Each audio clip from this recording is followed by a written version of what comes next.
শীতের সকাল ৮টা থেকে রাত পর্যন্ত আমি যেভাবে প্ল্যান করে সংসারের কাজগুলো গুছিয়ে করি। রাধে রাধে বন্ধুরা, কেমন আছো তোমরা সবাই? আশা করি ভীষণ ভালো আছো। আমরাও কিন্তু খুব ভালো আছি। আজকে হচ্ছে রবিবার, তোমাদের সাথে নিয়ে আজকের ব্লগটা শুরু করছি। সাথে থাকো, আজকের ব্লগটা তোমাদের খুব ভালো লাগবে। এখন বাজে কিন্তু সকাল ৮টা থেকে তোমাদের সাথে ব্লগটা শুরু করছি। যেহেতু আজকে রবিবার, সেই কারণে একটু দেরি করে ওঠা। প্রতিদিন একটু সকালবেলা উঠতে হয় যেহেতু স্কুলের জন্য। আজকে যেহেতু একটু ছুটি ছিল, ইচ্ছে করেই এতটা দেরি করে ওঠা।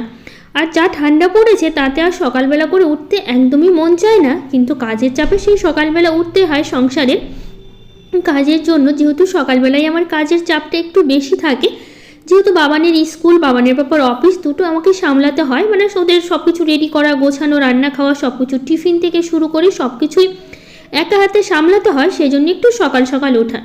আর ঘুম থেকে উঠেই তো সঙ্গে সঙ্গে রান্নাঘরে যেতে পারি না, সাথে আবার সকালের বাসি কাজগুলো আছে, সেগুলো তো সারতে হবে, তাই না? ঘর বাড়ি ঝাড় না দিয়ে রান্নাঘরে যাওয়াটাও একদমই উচিত নয়। সেই জন্য সকালবেলার বাসি কাজকর্মগুলো প্রতিদিন আমাকে সকালবেলা উঠে সারতে হয়। তারপরে ওদের অফিসে রান্নাবাড়ি এগুলো গোছাতে হতে কিছুটা সময় লাগে, তাই না? তার মধ্যে আমার আবার সকালবেলা করে স্নান পুজো না দিলে ভালো লাগে না। এত ঠান্ডা পড়েছে, তারপরেও এতদিন ধরে সকালবেলায় স্নান পুজোটা দিয়ে যাচ্ছি। অবশ্য জানি না মানে পারবো কিনা, পরেও যেভাবে ঠান্ডাটা বেড়েই যাচ্ছে দিন দিন, প্রচণ্ড ঠান্ডা।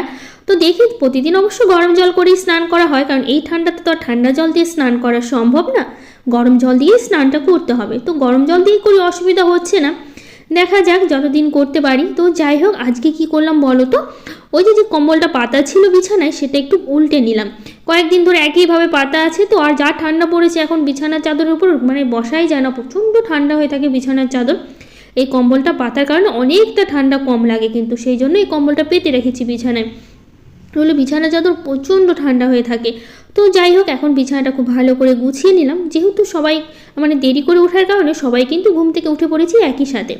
নইলে অনেক সময় সকালবেলা করে ঘরের বিছানাটা গোছাতে পারি না, একটু দেরি করেই গোছাতে হয়। যেহেতু বাবান অনেকক্ষণ শুয়ে থাকে ঠান্ডার জন্য, ও সকালবেলা উঠতে চায় না। আর এত সকালে বা উঠেই বা কী করবে, বাবা ছেলে দুজনেই শুয়ে থাকে। এখন তো তবু বাবানের বাবা উঠলো, বাবান আরও পরে উঠে ঘুম থেকে। মানে ঠান্ডার জন্য কারই বা ইচ্ছে করে বলো সকাল সকাল উঠি, কিন্তু ছেলেটাকে একটু দেরি করে উঠাই, কারণ এত ঠান্ডার মধ্যে উঠে ছেলেটা বা করবেই বা কি। সকালবেলা যেহেতু আমার কাজকর্ম থাকে, সেই জন্য সকাল সকাল এত তাড়াতাড়ি ওঠা, কারণ এগুলো না গুছিয়ে আমার আবার রান্নাবাড়ি করতে ভালো লাগে না। আর সারা দুপুর সারাদিন কাজ করতেও ভালো লাগে না। মানে যত তাড়াতাড়ি সম্ভব কাজের চাপটা, মানে কাজ যত তাড়াতাড়ি সেরে ফেলাই ভালো। তো যাই হোক, আজকে যেহেতু দেরি করে উঠেছি, সব কাজকর্ম একটু দেরিতেই হবে সব কিছু। এমনি টাইমে তো স্কুলের দিনগুলোতে আমি একটু সকাল সকালই সেরে ফেলি, যেহেতু বাবানের বাবা ওরা বাড়িতে থাকে না কেউ, না আমারও ভালো লাগে না সারাদিন একা একা কাজকর্ম করব। এর থেকে ভালো সকাল সকাল উঠে কাজকর্ম করে নিই। সারাদিন একটু শুয়ে বসে আরাম করে কাটানো যায়, একটু নিজের জন্য সময় বের করা খুবই দরকার। কারণ সবসময় তো কাজের মধ্যে থাকতেও ভালো লাগে না, তাই না? কাজের মধ্যে থাকলে অবশ্য সময়টা কেটে যায়, আর কতই বা কাজ করা যায়, বাড়িতে কতই বা কাজ থাকে। সেই তো ঝাড় দেওয়া, মোছা, গোছানো আর রান্না, এই ছাড়া তো আর কোনো কাজ নেই। আর একটু পুজো দেওয়া, কাছাকাছি, ব্যাস এইটাই তো কাজ। তারপরে তো আর কাজ থাকে না। আর এইটুকু কাজ করতে বা কতই বা সময় লাগে, তাই না? আমার আর খুব একটা সময় লাগে না, যেহেতু আমার যে কোনো কাজ না আমি ধীরে ধীরে একদমই করতে পারি না বলতে পারো। খুব তাড়াতাড়ি আমি কাজকর্মগুলো করি। আমার আবার ধীরে সুস্থে কাজকর্ম আমার একদমই পছন্দ না। আমি নিজে করতে পারি না ধীরে সুস্থে কাজকর্ম। আমার একদম ছটপট, আমি মনে হচ্ছে দৌড়াদৌড়ি করে কাজ করি বলতে পারো। এত তাড়াতাড়ি করে কাজ করার অভ্যাস আমার, ধীরে সুস্থে ভালোও লাগে না। তো যাই হোক, জামা কাপড়গুলো ছিল অনেকগুলো, সেগুলো একটু গুছিয়ে নিচ্ছি সকাল সকাল। এখন তো আর রোদ তো নেই, সারাদিন লাগে, ছাদেই থাকে জামা কাপড়। সেই বিকেলবেলা ছাড়া জামা কাপড়গুলো তোলা হয় না, তার মধ্যে শুকায় না ঠিক মতো, সবটা ঠিক মতো। যা ঠান্ডা পড়েছে, রোদ তো নেই বললেই চলে, প্রচণ্ড ঠান্ডা শুরু হয়েছে। সারাটা দিন যায়, এক ফোঁটাও রোদেরও দেখা নেই। তো যাই হোক, এদিকে ঘর বাড়িটা পুরোপুরি গুছিয়ে নিলাম, নিয়ে তারপরে ঝাড়টা দেবো, তারপরে ঘরও মুছবো। আজকে ভেবেছি ঘরটর মুছে স্নান করবো। আজকে একটু দেরি হবে রান্নাবাড়ি করতে। সকালবেলা আজকে আর জলখাবার কিছু করবো না। অবশ্য ছুটির দিনগুলো আমি জলখাবার সকালবেলা একটু টিফিন করি, কারণ প্রতিদিন তো একই রকমভাবেই চলে রুটিনটা, তাই না? সেই সকালবেলা উঠো, রান্নাবাড়ি করো, ভাত খাও। ছুটির দিন ছাড়া আমি আর টিফিন করি না, সকালবেলা কোনো জলখাবার কিছু করি না, কিন্তু ছুটির দিনটাই করা হয়। কিন্তু আজকে আর করা হলো না, যেহেতু সকাল থেকে না একটু কাজের চাপটা বেশি ছিল, এই গোছানো এটা সেটা করা। তারপরে স্নান পুজোটা করলাম। আর ঠান্ডার মধ্যে না ইচ্ছেও হলো না যে সকালবেলা জলখাবার করে আবার দুপুরবেলা রান্না করব, ইচ্ছে হলো না। তো সেই জন্য ভাবলাম কি আজকে থাক, জলখাবার কিছু করবো না। এমনি প্রতিদিন যেরকম বাবান ছাতু খায়, আজকেও বাবানের পাপা বাবানকে ছাতু দিয়েছে, আর বাবানের পাপা খই দিয়ে দুধ দিয়ে গুড় দিয়ে তারপরে খেয়েছে বাবানের পাপা। আর আমার এখনও পর্যন্ত সকাল থেকে কিছু খাওয়া হয়নি, বাবা ছেলের দুজনেরই খাওয়া হয়ে গেছে, যেহেতু এখন অনেকটাই বেলা হয়ে গেল প্রায়। তো সেই কারণে হচ্ছে ওরা দুজনে মিলে ওটাই খেয়েছে, দেখে ওরাই বললো যে থাক আর জলখাবার করতে হবে না, একবারে ভাত করে না, যেহেতু সকালবেলা এগুলো খেয়েছি, তারপরে আবার জলখাবার কিছু করবো, এমনিতেই দেরি হবে, তারপরে আবার রান্না করতে করতে প্রায় সারাদিন চলে যাবে ওই রান্নাঘরের পেছনেই। অবশ্য আজকে রান্না করতে করতে অনেকটা বেলা হয়ে গেছে, যেহেতু একটু বেশি অনেক কিছুই রান্না করা হয়েছে আজকে, সেই কারণে। আজকে আবার বাবা ছেলে দুজনে যাবে সেলুনে, যাবে চুল কাটতে, বাবানের পাপাও যাবে, বাবানও যাবে, যেহেতু বাবা ছেলে দুজনে একসাথেই যায় সবসময়, সেই ছোট থেকেই দুজনে একসাথেই চুল কাটে, একসাথেই সবসময় যায়। খুব ছোট ছিল তখন আমি অবশ্য নিয়ে যেতাম, ওর বাবার সাথে যেতে চেত না, ওর বাবা যেত সাথে, আমি সাথে যেতে হতো। বড় হওয়ার পর থেকে আমাকে আর এখন আর যেতে হয় না, ও নিয়ে একটা বাবানের পাপাই পারে। ছোটোবেলায় তো কী করতাম, বাবান যখন সেলুনে নিয়ে যেতে হতো, একটা ফোন তো সাথেই থাকতো, ফোনে কার্টুন চালিয়ে রেখে দিতে হতো সামনে, ও কার্টুন দেখতো আর এভাবে চুল কাটা হতো, নইলে খুব নড়াচড়া করতো, কাটতে দিত না, কান্নাকাটি করতো। ওই ফোন চালিয়ে দেওয়াতে একদম চুপটি করে বসে থাকতো, ওইদিকে ফোনে কার্টুন চলছে আর ও সুন্দর চুপচাপ বসে আছে, আর এইদিকে চুল কাটাও হচ্ছে বেশ সুন্দর। ছোটোবেলায় এইভাবে করা হতো। বাচ্চাদের চুপ করার জন্য মনে হচ্ছে একটা ফোনই যথেষ্ট, অবশ্য ফোন দেওয়াটা উচিত নয় বেশি বাচ্চাদের, তারপরও এখন এই একলা একলা সংসারের জন্য এই ফোন ছাড়া মনে হচ্ছে আর কোনো উপায় নেই বাচ্চাদের সামলানোর জন্য। যাদের ফ্যামিলি থাকে, একশো জয়েন্ট ফ্যামিলি বা অনেকেই সবাই মিলে একসাথে থাকে, তাদের কিন্তু অতটা ফোনের প্রয়োজন হয় না, বাচ্চা কাচ্চা দুই একটা বাড়িতে থাকেই, তাদের সাথে খেলাধুলো মিশে এর ওর কাছে যায়, এভাবেই কিন্তু সময়টা কেটে যায়। যেহেতু বাবানকে ছোটো থেকে আমি একাই মানুষ করেছি, একদম বলতে পারো ছোটো জন্মের পর থেকেই বলতে পারো একাই মানুষ করেছি আমি, সেই কারণে ফোন ছাড়া উপায় ছিল না, ছোটো থেকেই এটা ওটা কাজ করা থেকে শুরু করে সব কিছুই কিন্তু সেই ফোনে একটু দিয়ে রাখতে হতো, নইলে রান্নাবাড়ি এটা সেটা করার হয়ে উঠতো না। তো যাই হোক, এইদিকে দেখো আমি সকালবেলার কিন্তু মোটামুটি সব কাজ করে নিয়েছি, তারপরে হচ্ছে এখন ঘরটা খুব ভালো করে মুছে নিয়েছি, মুছে নিয়ে চলে যাব স্নান করতে। আজকে তো সেই স্নান সকালবেলার বাসি কাজ, যেহেতু 8টার দিকে উঠেছি, সকালের বাসি কাজকর্ম, তারপরে এই যে ঘর মোছা, স্নান পুজো করতে করতে মোটামুটি 10টা কিন্তু প্রায় বেজেই গেছিলো আজকে আমার। তো এইদিকে দেখো বাবান কিন্তু টিভি দেখছে, আর ওদের খাওয়া হয়ে গেছে, বাবা ছেলে টিভি দেখছে, আর এইদিকে আমি চালিয়েছি ফ্যান। এত ঠান্ডার মধ্যে আমাকে আবার ফ্যান চালাতে হয়েছে, নাহলে ঘরগুলো শুকাতেই চায় না, অনেকটা সময় লাগে ঘরগুলো শুকাতে, তো সেই জন্য একটু ফ্যান চালিয়ে দিলে না খুব একটা সময় লাগে না, তাড়াতাড়ি শুকিয়ে যায়, নইলে কতক্ষণই বা বাইরে দাঁড়িয়ে থাকবো, তাই না, ঘর শুকানোর অপেক্ষায়, ঘর শুকাতে সময় লাগে, আর ঠান্ডার জন্য আরও শুকাতে চায় না, তো সেই জন্য ফ্যানটা চালিয়ে দিলে অবশ্য তাড়াতাড়ি কিন্তু শুকিয়ে যায়, সেই কারণে হচ্ছে ফ্যানটা একটু চালিয়েই দিই আমি সবসময়, সবসময় যখনই ঘর মুছি তখনই ফ্যানটা চালিয়ে দিই। তো যাই হোক, এইদিকে আমার হচ্ছে ঘর মোছা হয়ে গেছে, এখন এই দরজার সামনে আজকে আর জল দেবো না, যেহেতু মুছে নিচ্ছি তো ভাবলাম একবারে মুছে নিই। আর এই যে জুতাগুলো সরিয়ে ছিটিয়ে রাখবে, এইদিকে হচ্ছে আমি সবসময় বলি যে যখনই ঘরে উঠবে সাইডে একটু জুতাটা রেখে ওঠো, কিন্তু সবাই কে শুনে কার কথা, যখন বলবো তখন একটু শুনবে, তারপরে আবার যেভাবে ছড়িয়ে ছিটিয়ে রেখে ঘরের মধ্যে দৌড়াদৌড়ি করে ঢুকে পড়বে, এরকমই হয় সবসময়। তো যাই হোক, এদিকে সকালবেলা সব কাজ কমপ্লিট, জলটাও আমি বসিয়ে দিয়েছি স্নানের জন্য, গরম জলটা বসিয়ে দিয়েছিলাম, কারণ এই যে ট্যাঙ্কির জল ঠান্ডা, যতই মোটর চালাই না কেন, অবশ্য সকালবেলা করে কী করি বলতো, মোটর চালাতে হয় না, ট্যাঙ্কির জল যে পরিমাণে ঠান্ডা থাকে, এমনিতে আমরা ট্যাঙ্কি এখন ভরে রাখি না, যেহেতু আমাদের ট্যাঙ্কি অনেক বড়, একদিন চালালে এই ঠান্ডার সময় যত জলের কম প্রয়োজন পড়ে, একদিন চালালে 3 দিন চলে যাবে, তো সেই কারণে কী করে একদম অল্প জল ভরি, যাতে অল্প সারাদিনে হয়ে যায়, তারপরে হচ্ছে যেহেতু সারা রাতে না একদমই ঠান্ডা হয়ে থাকে, সকালবেলা তো জলে হাত দেওয়া যায় না, সেই কারণে সকালবেলা যতটুকু জল থাকে না ট্যাঙ্কিতে, ওটা বাবানের পাপা ফেলে দেয়, নইলে হচ্ছে গাছে দিয়ে দেয় আর কি, বালতি ভরে ভরে, ধরো বেশি থাকে না, যেহেতু আমরা একটু মোটর চালাই, একটা আইডিয়া হয়ে গেছে কতটুকু মোটর চাইলে অবশ্য সারাদিন আমাদের জলের প্রয়োজন পড়বে না, সকাল হলে আবার চালাতে পারবো, সেই কারণে যতটুকু জল বাঁচে বাবানের পাপা সকালবেলা উঠেই গাছে দিয়ে দেয়, তারপরে আবার নতুন করে মোটর চালায়, ট্যাঙ্কির জলটা গরমই থাকে, কাজকর্ম করতে অসুবিধা হয় না, যে ঠান্ডা জল, কাজকর্মে তো প্রচণ্ড কষ্ট হয়ে পড়ে, জলে তো হাত দেওয়া যায় না, মনে হচ্ছে যেন আঙুলগুলো ব্যথা হয়ে যায়, আঙুলগুলো কুঁকড়ে আসে একদম, তো সেই কারণে প্রতিদিন সকালবেলা করে একটু মোটর চালাতে হয় আমাদের, তারপরে একটু গরম জল থাকে, যেহেতু সকালবেলার কাজকর্মটাই বেশি থাকে আমাদের সারাদিনের তুলনায়, জল ঘাটাঘাটি থেকে শুরু করে সব কিছু আমার অন্তত সকালবেলাই থাকে, সেই কারণে। তো যাই হোক, এদিকে আমার স্নান হয়ে গেছে, তারপরে পুজোটাও কমপ্লিট, পুজো দিয়ে একটু তুলসী গাছে জল দেবো, তারপরে যাব রান্নাঘরে, যেহেতু অনেকটাই বেলা হয়ে গেছে আজকে, ওদিকে রান্না করতে করতে আজকে দিনটা শেষ হয়ে যাবে মনে হচ্ছে, যেই বেলাতে আমার কাজকর্ম শেষ হয়ে যায় তখন আমি যাব রান্না করতে, কারণ অনেক কিছু বাকি আছে। তো যাই হোক, এদিকে পুজো শেষ করে চলে আসলাম তুলসী গাছে। যেহেতু তুলসী গাছে জল দেওয়ার সময় কিন্তু তুলসী গাছে জল দেওয়ার একটা মন্ত্র আছে, সেটা কিন্তু আমি প্রতিদিনই বলি, প্রতিদিনই বলেই কিন্তু আমি তুলসী গাছে সবসময় জল দিই। তো যাই হোক, প্রচণ্ড ঠান্ডা পড়ে গেছে, আবার সোয়েটারটা মানে ঠান্ডা লাগছে আর কি, স্নানের পর সোয়েটারটা পরে নিলাম, পুজোর সময় আর পরিনি যেহেতু এটা ধোয়া ছিল না সেই কারণে।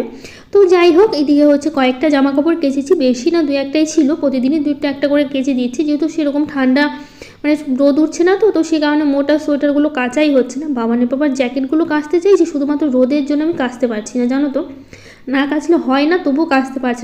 এখন আমি শুকাবো কোথায়, রোদই তো ওঠে না। দেখো 10টার মতো বাজে, কেন মনে হচ্ছে 10টা বাজে, রোদের তো চিহ্ন নেই, এদিকে হাওয়া দিয়েছে আর কি কেমন হচ্ছে, চারিদিকটা হচ্ছে কুয়াশায় ঢেকে আছে এরকম মনে হচ্ছে। তো যাই হোক, চলে আসলাম রান্নাঘরে সব কিছু রান্না করতে। এইদিকে আমি আলু ফুলকপিটা ভেজে নিয়েছি, ওইদিকে হচ্ছে কারণ হচ্ছে সব কিছু আমি রেডি করে নিয়েছি, সবজি যা যা লাগবে, তেল মশলা থেকে মানে মশলা যা যা লাগবে সব কিছু রেডি করে কিন্তু আমি রান্নাটা বসিয়েছি। তো ওইদিকে আলু ফুলকপিটা ভেজে তুলে নিলাম, আজকে করব হচ্ছে সয়াবিন করব। তো সেই জন্য সয়াবিনটা আমি ভালো করে সেদ্ধ করে নিয়েছিলাম, নিয়ে ভালো করে ধুয়ে নিয়েছি, ধুয়ে নিয়ে ভালো করে চিপিয়েও নিয়েছি। এই ছোট ছোট সয়াবিনটা খেতে কিন্তু ভীষণ ভালো লাগে, আমার আবার বড় সয়াবিন খেতে একদমই ভালো লাগে না, আমার ছোট সয়াবিনটা খেতেই বেশি ভালো লাগে। তার জন্য বাবানের বাবাকে বললাম কি এরপর থেকে তুমি সয়াবিন আনলে ছোটোটাই এনো, মাঝে মধ্যে বড় অবশ্য নিয়ে আসে, কিন্তু বড়টার থেকে আমার ছোটোটা খেতেই বেশি ভালো লাগে।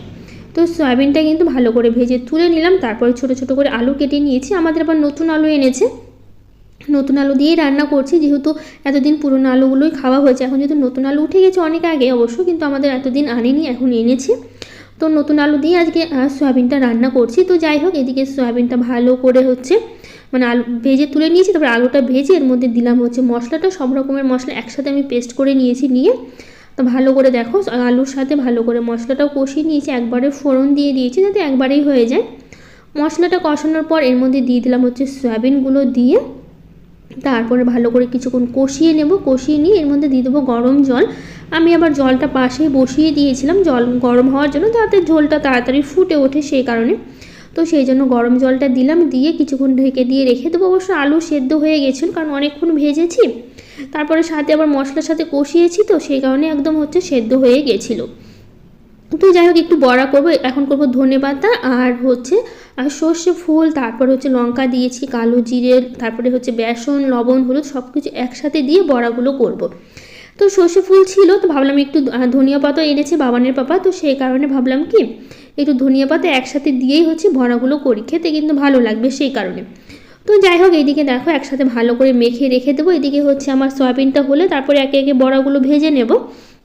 তো একটু দিলাম হচ্ছে ধনিয়া পাতা, এখন ঠান্ডার সময় প্রত্যেকটা তরকারিতে একটু ধনিয়া পাতা না দিলে মনে হচ্ছে ভালোও লাগে না, তো সেই কারণে একটু ধনিয়া পাতা দিলাম। যাই হোক, আমাদের বাগানও বেশ সুন্দর ছোটো ছোটো ধনিয়াগুলো বেরিয়েছে, এখন তো মাঝে মধ্যে তুলে তুলে খেতে হবে, অবশ্য এগুলো কিনে এনেছিল, তো সেখান থেকেই অবশ্য দিয়েছি। তো দিলাম একটু গরম মশলা, দিয়ে তারপর ভালো করে নেড়েচে এখন নামিয়ে নেব। তো চলো, এদিকে সয়াবিনটা তো আমার একদমই হয়ে গেছে, এখন হচ্ছে করে নেব হচ্ছে বড়াগুলো ভেজে নেব। তো যাই হোক, এদিকে বড়াগুলো একটা একটা করে ভেজে নিচ্ছি, বড়াগুলো কিন্তু খেতে ভীষণ ভালো হয়েছিল। আর যাই হোক, এদিকে তাড়াতাড়ি করে রান্নাবাড়িগুলো করছি, আর বড়াগুলো সবগুলো ভাজবো না, কিছুটা ভাজবো, যেহেতু গরম গরম বড়া খেতে কিন্তু বেশি ভালো লাগে, তো সেই কারণে হচ্ছে সবগুলো ভাজবো না, কয়েকটা ভেজে নেব যাতে হয়ে যায়, আবার পরে আবার যখন খাওয়া হবে তখন আবার গরম গরম ভেজে নিতে পারবো সেই কারণে।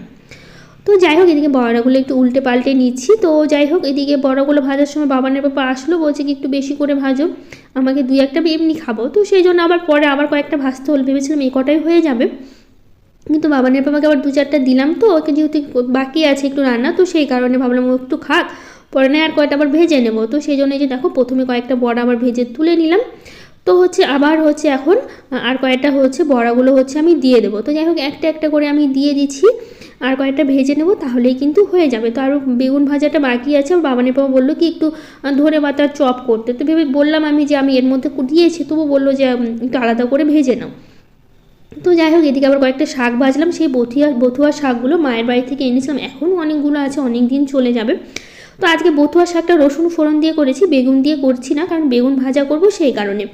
তো যাই হোক, এদিকে বথুয়া শাকটা আমি খুব ভালো করে হচ্ছে ভেজে হচ্ছে তুলে নিলাম, নিয়ে এখন বেগুন ভাজা হয়ে গেছে। আজকে অনেক কিছুই রান্না হলো, শুধু ভাজাই হলো, সয়াবিন হলো, বেগুন ভাজা, তারপর হচ্ছে সর্ষে ফুলের বড়া, ধনেপাতার বড়া, আলু ফুলকপি ভাজা, তারপরে হচ্ছে এগুলো অনেক কিছু ভাজা ভাজা আজকে রান্না হলো।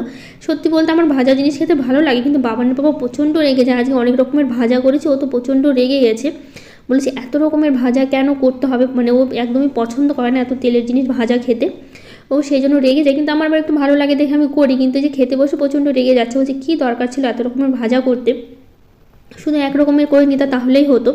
তো যাই হোক, এদিকে আমরা সবাই মিলে খেতে বসে গেছি, যেহেতু অনেকটাই বেলা হয়ে গেছে তো সেই কারণে আমরা খেতে বসে গেছি। যেহেতু এত কিছু রান্না করতে তো একটু সময় লাগে, তো যাই হোক খাওয়া দাওয়া শেষ করলাম। সারাদিন বলতে পারো শুয়ে বসে কাটিয়ে দিয়েছি, দুপুরবেলা খাওয়া হয়েছে, কোনো কাজ নেই, বিকেলবেলা শুধুমাত্র ঘর বাড়ি ঝাড় দিয়েছি। তারপরে আবার বাবানের পাপা 5টার দিকে বাবানের আর্ট থাকে, রবিবার করে আর্ট করা মানে আর্ট শেখানো হয় বাবানকে, তো সেই জন্য ওখানে গিয়েছিলো বাবানকে আর্টে দিয়ে তারপরে গিয়েছিলো হাটে। আমাদের বাড়ির কাছে রবিবার আর বুধবার এই দুদিন হচ্ছে হাট বসে, তো সেখানে গিয়েছিলো বাবানের পাপা হাটে বাবানকে দিয়ে, যেহেতু কাছাকাছি বাবানের আর্ট শেখে আর ওখানে হাট আর কি। তো ওকে রেখে হাটে গেছিলো, নিয়ে এসে মাছ, তো বললো কি যে একটু মাছের ঝোল করে নিতে। আমি বললাম সকালের তো তরকারি আছে, করতে হবে না, তো বললো একটু করে নাও। তো আমি 2 পিসি মাছ রান্না করছি, যেহেতু হচ্ছে আমি সয়াবিন সকালবেলার আছে ওটা দিয়ে আমার হয়ে যাবে, মাছ আর করবো না, শুধু শুধু তরকারিগুলো সকাল থেকে অনেকটাই বেঁচে গেছে সেই কারণে, তো শুধুমাত্র একটু মাছের ঝোল করে নেব। তো এই যে আলু আর বেগুন দিয়ে করছি, ও খুব ভীষণ পছন্দ করে আলু বেগুন দিয়ে মাছের ঝোল, সেই কারণে।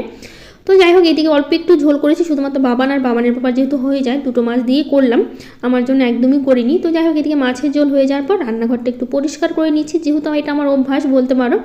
আমি কিন্তু রান্নাবাড়ি শেষ করে রাত্রেবেলা একদম সুন্দর করে রান্নাঘরটা পরিষ্কার করে বাসনগুলো মেজে পরিষ্কার করে প্রতিদিন, এটা কিন্তু আমার অভ্যাস, এটা কিন্তু আমি প্রতিদিনই করি। যেহেতু আমি যেরকম সকালবেলা রান্নাঘর পরিষ্কার করি, সেরকম কিন্তু আমি রাত্রেবেলাও রান্না করে বাসন মেজে রান্নাঘরটা খুব সুন্দর করে পরিষ্কার করেই রাখি। রান্নাঘরটা সবসময় পরিষ্কার রাখতে হয়, তার মধ্যে এঁঠো বাসন রাখা একদমই উচিত না, রাত্রেবেলা করে সবসময় এঁঠো বাসন পরিষ্কার করে মেজে নেওয়া উচিত। তো যাই হোক এখন আমাদের খাওয়া হয়নি, শুধুমাত্র রান্না হয়েছে, তো একটু পরে খেয়ে নেবো। যেহেতু বাবানের পাপা বাবানকে আর্ট থেকে নিয়ে আসলো, 5টা থেকে 7টা পর্যন্ত বাবানের আর্ট শেখানো হয়, ওখান থেকে নিয়ে আসার পর তারপরে বাবানকে পড়তে বসিয়েছি, আমাদের পরে খাওয়া দাওয়া করবো। তো যাই হোক আজকের ব্লগটা কেমন লাগলো জানি, আজকের মতো টাটা, দেখা হবে নতুন একটা ব্লগে।